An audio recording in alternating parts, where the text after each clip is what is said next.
नमस्कार दोस्तों, और आपका स्वागत है सहश्री के अंदर। और आज हम समझेंगे पिछली कनेक्टिविटी की डिटेलिंग के बारे में, यानी कि क्लोव ऑयल के बारे में। क्लोव ऑयल कैसे इंपॉर्टेंट है, कैसे पोटेंट है और कैसे इफेक्टिव है बॉडी पेन के बारे में, इसको समझेंगे। लेकिन इससे पहले सबसे ज़्यादा इंपॉर्टेंट हमारे लिए है दो तरह की सिकाई समझना, यानी कि पहले की गर्म सिकाई और दूसरी ठंडी सिकाई। तो गर्म सिकाई किस केस में यूज़ की जाए, कैसे यूज़ की जाए, ये हम समझेंगे। ठंडी सिकाई भी हम किस केस में यूज करेंगे, कैसे यूज करेंगे, हम ये समझेंगे।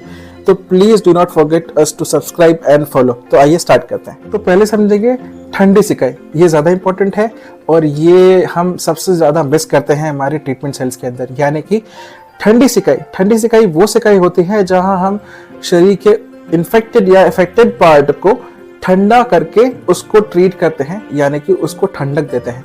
अच्छा, ठंडक क्यों दें? देखिए, बेसिकली क्या होता है, जब हमें किसी बॉडी के पार्ट को हील करना है तो हमें उसको हीट देना पड़ता है। तो आप बोलेंगे कि आप तो ठंडी सिकाई की बात कर रहे हैं। बिल्कुल, तो हम ठंडी सिकाई की बात इसलिए कर रहे हैं बिकॉज हम बेसिकली हीट को एंटर करने के लिए फोर्स कर रहे हैं, यानी कि ब्लड का सर्कुलेशन उस एरिया के अंदर फोकस करने के लिए हम फोर्स कर रहे हैं। ठीक है, तो जब हम ठंडी सिकाई करते हैं, बेसिकली हमारी बॉडी का एक टेम्परेचर होता है। ठीक है, उस टेम्परेचर, उस नॉर्मल टेम्परेचर को मेंटेन करने के लिए हमारे ब्लड का फ्लो मेंटेन रहता है। ठीक है, and that is why the heart works. तो ये सारी कनेक्टिविटी है। अब समझिए, आपको कहीं ऐसी इंजरी होती है, फ्रेश इंजरी या फ्रेश वाउंड पे हम काम करेंगे ठंडी सिकाई पे। ठीक है, ये ओल्ड इंजुरीज पे काम नहीं करता है, ये सिर्फ फ्रेश इंजुरीज पे काम करता है।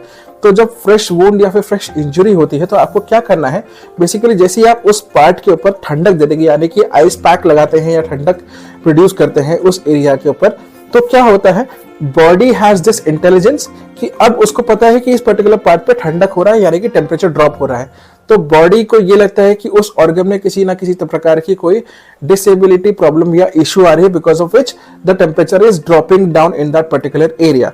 ठीक है, तो अब ब्रेन ऑटोमेटिकली सिग्नल देता है ब्लड वेन्स को, और ब्लड ऑटोमेटिकली रश इन करता है उस पर्टिकुलर एरिया में जहां पे टेम्परेचर ड्रॉप इन हो रहा है, बिकॉज ब्लड का काम है बॉडी का टेम्परेचर रेगुलेट करते रहना।